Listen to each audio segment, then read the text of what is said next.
뉴스에서는 매일같이 모든 경제 지표가 너무 좋다고 하잖아요. 주식 시장이 연일 최고치를 경신할 거라고 막 떠들어대는데 정작 거대 자본, 그러니까 스마트 머니라고 불리는 돈은 아주 조용히 시장을 빠져나가고 있다면 어떨까요? 네, 듣기만 해도 진짜 섬뜩한 상황이죠. 맞아요. 뭔가 등골이 한숨 돌리고 계실지도 모르겠지만 지금 우리가 발을 딛고 있는 이 글로벌 시장은 그야말로 폭풍 전야입니다. 아니, 이미 극심한 혼돈 국면 한가운데에 진입해 있다고 보는 게 맞을 것 같네요. 그렇죠.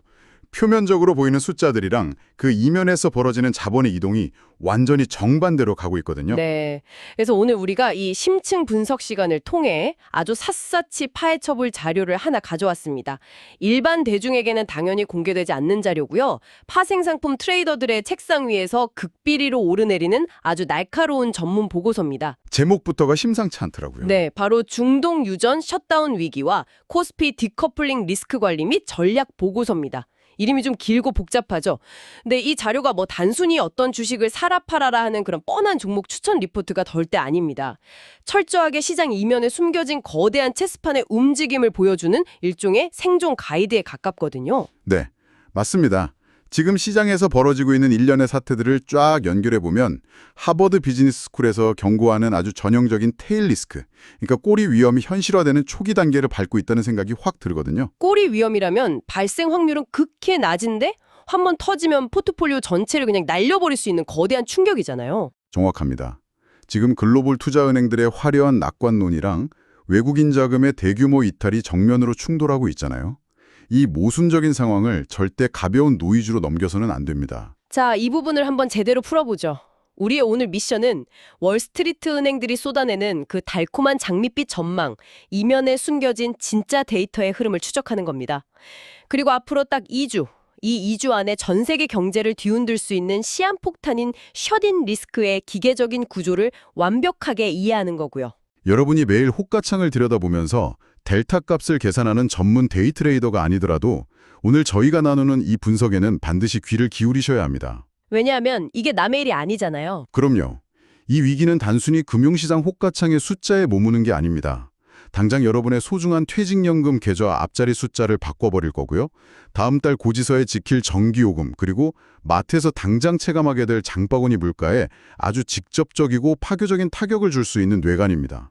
진짜 제 퇴직연금 계좌만 봐도 최근 며칠 동안 변동성이 너무 심상치 않더라고요. 그럼 본격적으로 보고서의 첫 번째 핵심 논의부터 짚어보겠습니다. 제가 이 자료를 쭉 읽으면서 가장 먼저 주목했던 부분이 바로 시장의 엄청난 모순을 지적한 대목이었어요. 골드만삭스 같은 거대 투자은행들이 코스피 목표치를 7,000포인트로 상향 조정한 그 부분 말씀하시는 거죠? 네, 맞아요. 아니, 코스피 7천이라니요. 주요 경제 매체 헤드라인만 보면 지금 당장이라도 마이너스 통장 뚫어서 주식을 사야 할 것 같은 완전 축제 분위기잖아요. 근데 정작 진짜 큰 손들, 외국인 기관 투자자들은 최근 한 달 동안 한국 시장에서 수십조 원을 팔아치우면서 공격적으로 탈출하고 있습니다. 앞에서는 파티를 열자고 샴페인 터트리면서 뒷문으로는 자기들 짐 싸서 조용히 비상구를 빠져나가고 있는 셈이서 보고서가 이 간극을 진짜 냉소적으로 분석하고 있더라고요. 약간 소름이 돋을 정도로요. 여기서 정말 흥미로운 점은 이 보고서가 가진 통찰의 핵심이기도 한데요. 보고서는 이 현상을 전형적인 엑시트 유동성 확보 전략이라고 아주 날카롭게 지적하고 있습니다. 엑시트 유동성이요? 그러니까 탈출하기 위한 현금줄을 만든다는 뜻인가요? 네, 거대 자본이 조 단위의 물량을 시장에 던지고 안전하게 빠져나가려면 반드시 누군가 밑에서 그 물량을 받아줘야만 합니다. 만약에 매수세가 전혀 없는 텅 빈 상태에서 큰 손들이 시장가로 물량을 막 쏟아내면 가격이 순식간에 폭락하잖아요. 그러면 자기들도 제값을 못 받고 막대한 슬리피지 손실을 입게 되겠죠. 바로 그겁니다. 그래서 그들은 자신들의 그 거대한 매도 물량을 다 소화해줄 인위적인 매수자를 시장에 억지로 만들어내야만 합니다. 코스피 7천 간다. 지금이 역사적 저점 매수의 기회다.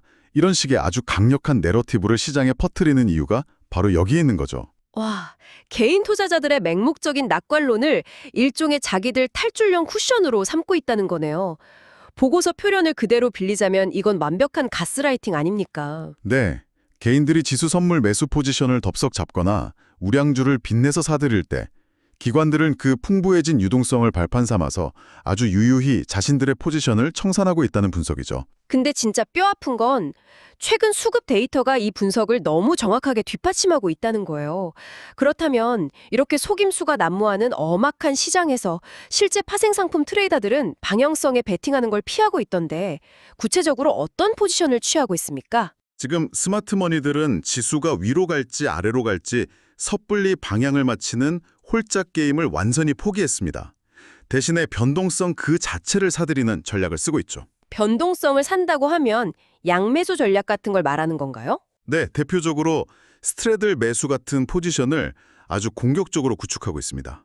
시장이 위로 미친 듯이 폭등하던 아니면 아래로 지옥 끝까지 폭락하든 그 움직이는 폭 자체가 엄청나게 커질 것이라는데 막대한 돈을 베팅하는 겁니다. 아, 롤러코스터에 비유하자면 열차가 앞으로 갈지 뒤로 갈지 맞히는 게 아니네요. 그렇죠. 곧 안전벨트가 다 끊어져 나갈 만큼 엄청나게 격렬한 진동이 발생할 테니까 그 진동 에너지 자체를 수익으로 빨아들이겠다는 아주 고도의 기계적인 계산입니다. 방향성이 아니라 롤러코스터의 흔들림 자체에 자본을 투입한다. 진짜 너무 기계적이고 냉정한 접근이라 무섭게까지 하네요. 자, 그럼 그 거대한 흔들림을 만들어내는 가장 근본적인 엔진에 대해서 이야기해 보겠습니다. 보고서에서 제일 큰 비중을 차지하고 있는 내용이죠. 바로 2주의 골든타임, 그리고 셧인 리스크입니다. 지금 글로벌 매크로 환경에서 가장 치명적인 뇌관이죠. 네, 지금 호르무즈 해협 봉쇄로 인해서 글로벌 원유 공급의 무려 25%가 하루아침에 증발해버린 상황이잖아요. WTI, 그러니까 서부 텍사스산 원유 가격이 일주일 만에 35% 이상 폭등하면서 전 세계 경제가 완전히 에너지 블랙홀에 빠져들었습니다. 당장 오늘 내일 유가가 얼마 오르냐가 중요한 게 아니에요. 보고서의 저자는 향후 2주 안에 벌어질 이 셧인 사태가 돌이킬 수 없는 분수령이 될 거라고 아주 강력하게 경고하고 있습니다. 도대체 이 셔틴이 뭐길래 향후 2주가 분수령이라고 하는 거죠? 집에서 수도꼭지 잠그듯이 그냥 밸브를 잠궜다가 나중에 다시 열면 되는 거 아닌가요? 보통 사람들은 다 그렇게 단순하게 생각하는 경향이 있습니다. 기름값이 지금 너무 비정상적이거나 수출길이 막혔으니까 잠깐 밸브 잠가두고 상황 좋아지면 다시 틀어서 콸콸 뽑아내면 된다고 믿는 거죠. 상식적으로는 그럴 것 같은데요. 하지만 실제 유전채굴의 물리적 화학적 원리는 우리의 상식과 전혀 다릅니다. 현재 호르무즈 해협이 꽉 막혀서 거대한 유조선들이 밖으로 나가지 못하잖아요. 그러니까 중동의 산유국들은 매일 캐낸 원유를 일단 지상에 있는 거대한 저장 탱크나 해상 비축료 기지에 계속 밀어넣고 있습니다. 창고에 쌓아두는 거네요. 네. 그런데 이 저장 인프라의 여유 용량이 완전히 100% 포화 상태에 도달하는 데 남은 물리적인 시간이 대략 2주 남짓이라는 게 이 보고서가 제시하는 가장 치명적인 데이터입니다. 와, 2주 뒤면 저장할 곳이 단 1리터도 남지 않는다는 거군요. 그럼 그때는 어떻게 됩니까? 그때는 어쩔 수 없이 땅속 지하에서 원유를 끌어올리는 그 시추 밸브 자체를 원천적으로 잠가버려야 합니다. 공간이 없으니까요. 이것이 바로 원유 산업에서 말하는 진짜 셧다운입니다. 밸브를 강제로 잠그는 순간 지하의 그 깊은 유전 파이프라인 안에서는 물리적으로 어떤 연쇄의 반응이 일어나게 되는 건가요? 제가 보고서 읽으면서 사실 이 대목이 제일 섬뜩했거든요. 땅속 수킬로미터 깊이의 유전은 우리가 상상도 할 수 없는 엄청난 압력과 펄펄 끓어오르는 열기로 가득 차 있습니다.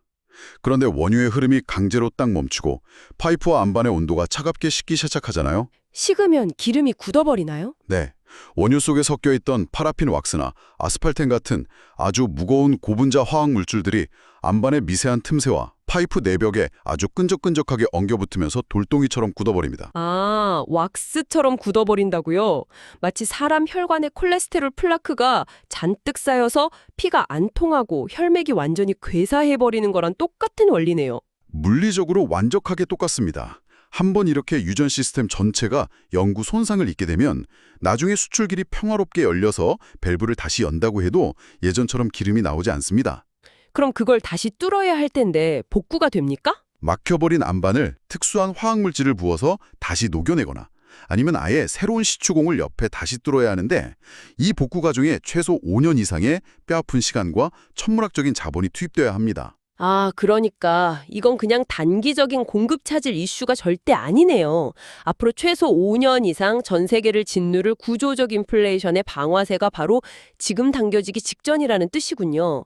진짜 수도꼭지가 아니라 심장 혈관이 꽉 막히는 거네요. 예, 생명줄이 끊어지는 겁니다. 그렇다면 트레이더들은 이 셧다운의 임박 여부를 도대체 어떤 시장 지표를 통해서 실시간으로 확인하고 있습니까? 보고서에서는 백워데이션 현상을 아주 핵심적인 모니터링 지표로 꼽고 있던데요. 지금 기관 트레이더들은 중동 전쟁이 단기간에 안 끝난다는 장기화를 아예 기본 시나리오로 깔고 있습니다.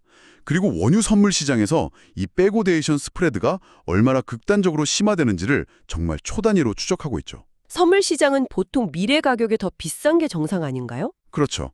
정상적인 콘텐고 시장이라면 원유를 보관하는 창고 비용이나 금융이자가 다 포함되기 때문에 6개월 뒤나 1년 뒤에 받을 원유의 미래 선물 가격이 오늘 당장 인도받는 현물 가격보다 비싼 게 경제학의 기본입니다. 그런데 백오데이션은 그 반대라는 거군요. 격으로 훌쩍 비싸지는 거죠. 당장 오늘 발전소를 가동하고 공장을 돌릴 기름이 없으면 기업이 당장 이번 주에 파산할 판이니까 미래 보관 비용 따위는 계산할 겨를조차 없다는 그 엄청난 공포 심리가 반영된 거네요. 정확합니다. 내일 가격이 폭락하든 말든 알 바 아니고 내가 프리미엄을 얼마를 더 얹어주든 간에 당장 오늘 밤에 태울 기름을 당장 가져와라. 이런 극단적인 수급 불균형과 생존의 공포가 시장을 지배할 때 나타나는 현상입니다. 생존 본능이 미래 가치를 다 압도해버렸군요. 트레이더들은 이 백워데이션 스프레드, 즉 가까운 달의 가격과 먼 달의 가격 차이가 미친 듯이 벌어지는 걸 보면서 셧인이라는 시한폭탄의 타이머가 이제 0을 향해 달려가고 있구나 하고 확인하는 겁니다. 자, 이렇게 글로벌 에너지 인프라 전체가 무너지기 일부 직전인데 여기서 우리가 던져봐야 할 아주 핵심적인 질문이 하나 있습니다. 왜 유독 다른 나라 증시보다 한국의 코스피가 이토록 극심한 타격을 받고 나홀로 디커플링 되면서 무너져 내리는 걸까요? 한국 시장의 구조적인 아킬레스건이죠. 네, 보고서의 세 번째 주제인 코스피 디커플링의 구조적 취약성을 들여다보겠습니다. 저도 데이터를 보면서 놀랐지만 이게 단순히 외국인들이 한국을 싫어해서가 아니잖아요. 에너지 자금률 데이터, 이거 진짜 충격적이더라고요. 아주 냉정하고 투명한 숫자죠. 국가별 에너지 자금률 데이터를 펼쳐놓고 보면 코스피가 왜 저러는지 너무 명확하게 해석이 됩니다. 현재 미국의 에너지 자금률이 약 105%에 달하거든요.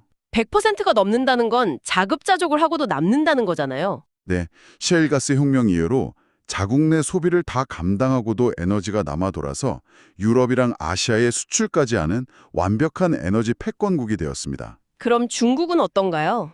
중국 역시 그 막대한 영토에 있는 석탄 매장량 같은 자체 자원을 총동원해서 에너지 자금률 85% 선을 아주 견고하게 방어하고 있습니다. 외부에서 셔딩 같은 거대한 충격이 와도 자국 내에서 어느 정도 버틸 수 있는 거대한 댐을 가지고 있는 셈이죠. 반면에 한국은 어떻습니까? 제가 알기로 국가 전체 에너지 자금률이 고작 19%에 불과하거든요. 네, 그게 현실입니다. 에너지를 사실상 100% 가까이 해외 수입에 의존하고 있는 아주 뼈아프고 치명적인 구조죠.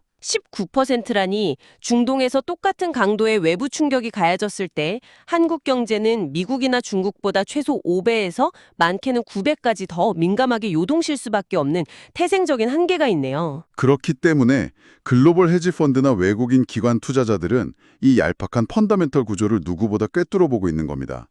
포트폴리오 리스크를 줄이려고 할 때 아시아 신흥국 중에서도 펀더멘털이 제일 취약한 한국 시장에서 가장 먼저 가장 거칠게 돈을 빼버리는 거죠. 여기에 더 놀라운 사실이 있습니다. 제가 이 보고서 읽으면서 진짜 머리를 한 대 맞은 것 같았던 게 반도체 산업과의 연결고리였어요. 흔히 우리가 삼성전자나 SK 하이닉스 같은 기업을 생각할 때 그냥 고도의 칩을 만드는 기술력만 떠올리잖아요. 첨단 산업의 상징이니까요. 근데 사실 이 반도체 공장들이 엄청난 양의 전기를 24시간 내내 집어삼키는 그야말로 전기 먹는 하마들입니다. 특히 최신 공정에 들어가는 UV, 즉 극자외선 노광 장비 딱 한 대가 웬만한 중소도시 전체의 전력 소모량과 맞먹는다는 건 이미 업계 상식이잖아요. 맞습니다. 바로 그 지점이 외국인들이 한국 증시를 가차없이 버리는 가장 결정적인 트리거로 작용하고 있습니다. 유가가 폭등하면 한국전력의 발전 원가는 정말 천정부지로 치솟게 되거든요. 이미 한전 누적 부채가 수십조 원을 넘어서면서 국가 경제 임계치를 돌파한 지 오래됐죠. 네, 그래서 정부로서도 더 이상 산업용 전기요금의 대폭 인상을 억누를 명분도 버틸 재원도 없습니다. 무조건 올려야 하죠. 근데 전기요금이 현실화돼서 급등하게 되면 어떻게 될까요? 이는 곧바로 반도체 기업들의 영업이익률을 사정없이 깎아내리게 됩니다. 제품 가격을 자기들 맘대로 올릴 수 없는 치열한 글로벌 경쟁 상황인데 전기세 같은 고정 비용만 무지막지하게 폭증하니까 마진이 그냥 허공으로 증발해버리는 거군요. 게다가 이 위기가 삼성전자나 하이닉스라는 개별 기업의 실적 악화로 끝나는 게 아닙니다. 거시경제 전반으로 퍼져나가는 나비 효과가 훨씬 더 무섭습니다. 유가가 배럴당 100달러, 120달러를 가볍게 돌파하면 에너지 수입액 단가가 폭증하면서 한국의 무역 수지가 즉각적인 대규모 적자로 돌아서게 되잖아요. 무역 적자라는 건 결국 한국에 있던 달러가 밖으로 썰물처럼 다 빠져나간다는 뜻이고요. 달러가 빠져나가면 필연적으로 원달러 환율의 폭등을 부르게 되죠. 제가 만약 외국인 펀드 매니저라고 해도 이 상황은 너무 끔찍할 것 같습니다. 주가 자체가 하락해서 입는 손실도 뼈아픈데 환율마저 폭등해버리면 나중에 자국 통화로 환전해서 나갈 때 환차손까지 이중으로 두들겨 맞게 되는 거잖아요. 완벽한 악순환의 늪에 빠지는 겁니다. 주가 하락과 환율 급등이라는 이 이중 손실의 공포가 극대화되면 외국인들은 조금이라도 손실을 줄이려고 손절매를 서두릅니다. 주식을 더 거칠게 시장에 던지게 되고 그걸 달러로 바꾸려는 수요가 몰리면서 환율은 또다시 오르는 이 끔찍한 나선형 구조로 추락하게 됩니다. 이유군요. 반도체 마진 축소, 한전의 부채 리스크, 무역 적자, 환율 폭등, 그리고 이어지는 외국인들의 엑시트 러시. 이 모든 재앙이 결국 유가라는 단 하나의 도미노에서 시작되었다는 사실이 정말 소름 돋습니다. 시장은 언제나 아주 냉혹하게 연결되어 있으니까요.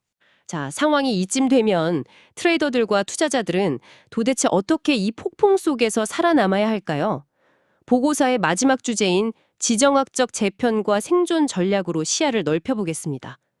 보고서는 이 위기가 단순히 중동 지역의 모래바람으로 끝나지 않는다고 경고하고 있죠. 이 사태를 단순히 원유 시장이 아니라 글로벌 지정학적 체스판 위로 쫙 올려놓고 보면 상황의 심각성은 한 차원 더 높아집니다.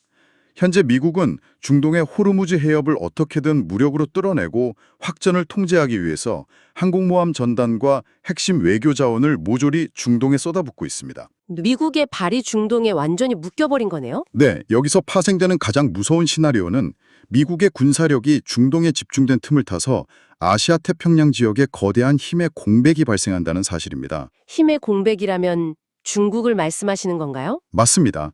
중국 입장에서는 이 타이밍이 대만을 무력으로 침공하거나 남중국해에서 군사적 도발을 감행할 수 있는 정말 100년에 한 번 올까 말까한 절호의 기회일 수 있습니다. 와, 중동의 불똥이 대만 해협을 거쳐서 결국 한국 증시에까지 지정학적 디스카운트를 극대화하는 쪽으로 덮쳐온다는 거군요. 스마트머니들은 이미 이 아시아 전역의 지정학적 프리미엄을 위험 비용으로 철저하게 책정해서 한국과 대만 주식시장의 밸류에이션에서 선제적으로 깎아내리고 있습니다. 그렇다면 이토록 겹겹이 쌓인 리스크 속에서 보고서가 제시하는 구체적인 생존 전략은 무엇입니까? 아까 지수의 방향성 대중의 변동성에 베팅하라고 하셨는데 그 외에 트레이더들이 취하고 있는 구체적인 액션 플랜이 궁금합니다. 보고서에서는 매우 고도화된 페어 트레이딩, 즉 짝짓기 매매 전략을 핵심 대안으로 제시하고 있습니다. 상관관계가 있는 두 가지 자산을 묶어서 하나는 사고 하나는 파는 전략인데요. 롱숏 전략 같은 거군요. 네, 구체적으로는 에너지 위기와 지정학적 리스크에 극도로 취약한 코스피 선물을 공매도, 즉 숏을 치는 동시에 상대적으로 에너지 자금률이 완벽하고 테크 기업 중심이라 직접적인 타격이 적은 미국의 S&P 500이나 나스닥 선물을 매수하는 롱 포지션 구조를 짜는 겁니다. 아, 그렇게 하면 글로벌 증시 전체가 붕괴하더라도 취약한 코스피가 훨씬 더 많이 떨어질 테니까 양쪽 시장의 상대적 강세 차이를 이용해서 오히려 수익을 내거나 최소한 리스크를 완벽하게 방어할 수 있겠네요. 바로 그겁니다.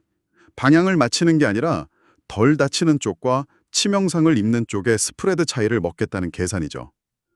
또한 인플레이션 방어를 위해서 전통적인 화석에너지 섹터나 원자재 ETF, 그리고 고유가 시대에 대체제로 수혜를 입을 수밖에 없는 우라늄 같은 대체 에너지 관련 종목의 롱 포지션을 구축하라고 강하게 공고합니다. 현금 비중 이야기도 있던데요. 네, 무엇보다 이 보고서가 가장 강조하는 철칙은 지금은 주식시장에 대한 공격적인 델타 노출, 즉 시장이 오를 것이라는 방향성에 베팅하는 맹목적인 포지션을 극도로 제한하라는 겁니다. 대신 현금 비중을 최대한 늘려서 다가올 2차, 3차 충격파에 대비해야 한다고 덧붙이고 있습니다. 델타 노출을 피하라는 건 결국 시장이 위로 갈지 아래로 갈지 함부로 예측해서 돈 걸지 말고 철저히 중립을 지키면서 방어력 자체를 높이라는 뜻이네요. 자, 오늘 우리는 파생 트레이더들의 비밀 보고서를 통해 정말 엄청난 이야기들을 다뤘습니다. 네, 굵직한 매크로 이슈들이 다 연결되어 있었죠. 월스트리트의 낙관론 뒤에 숨겨진 기관들의 엑시트 유동성 확보 전략부터 파이프라인을 영구적으로 괴사해버리는 셔팅 리스크의 물리적 공포, 그리고 에너지 자금률 19%인 한국 시장이 겪어야 할 마진 축소와 환율 폭등의 구조적 취약성까지 짚어봤습니다. 아시아의 군사적 공백이라는 거대한 지정학적 나비 효과도 잊으시면 안 됩니다. 맞습니다. 결국 이 모든 복잡한 퍼즐의 핵심은 아주 간단 명료합니다. 유가, 물가, 금리라는 이 세 가지 거대한 매크로 변수가 확실한 안정을 찾기 전까지는 시장에 떠도는 섣부른 낙관론이나 장밋빛 가스라이팅에 절대 여러분의 소중한 자산을 내던지지 말라는 강력한 경고입니다. 전적으로 동의합니다. 지금은 화려한 뉴스 헤드라인이나 시장에 떠도는 소음에 잠시 귀를 닫아야 할 때입니다. 철저하게 시장을 밑바닥에서 움직이는 물리적인 수급 데이터, 특히 저희가 짚어드린 백오데이션 스프레드와 같은 냉혹한 지표들에 기반한 차가운 시각을 유지해야 합니다. 시간이 얼마 안 남았다는 게 제일 무서운 부분이죠. 네, 우리가 분석 내내 거듭 강조했던 그 2주. 중동 유전 저장고가 한계에 달하여서 셔팅 여부가 결정될 향후 2주간의 물리적 시간이 여러분의 올해 전체 투자 성과를 넘어 향후 수년간의 포트폴리오 생존 자체를 좌우할 가장 결정적인 골든타임이 될 것입니다. 2주라는 시간이 주는 압박감이 정말 상당하네요. 그런데 이 대목에서 우리가 마지막으로 한 단계 더 시야를 넓혀서 고민해봐야 할 아주 묵직하고 도발적인 질문이 하나 떠오릅니다. 어떤 질문이죠? 만약 저희가 오늘 분석한 가장 비관적인 시나리오대로 이 2주간의 사태로 글로벌 원유 인프라가 5년 이상 영구적으로 파괴되어 버린다면 전 세계가 그토록 막대한 자본을 쏟아부으면서 추진해온 친환경 에너지로의 전환 트렌드는 도대체 어떤 국면을 맞이하게 될까요? 와, 아주 날카롭고 본질적인 화두입니다. 아마 두 가지 극단적인 갈림길이 펼쳐지게 될 겁니다. 에너지 패닉에 빠진 국가들이 화석연료의 취약성을 뼈저리게 깨닫고 아예 생존을 위해서 태양광, 풍력, 원자력 같은 친환경 에너지 전환을 기존 계획보다 비정상적인 속도로 가속화하게 될까요? 아니면 그 반대 상황이 벌어질 수도 있잖아요. 그렇죠.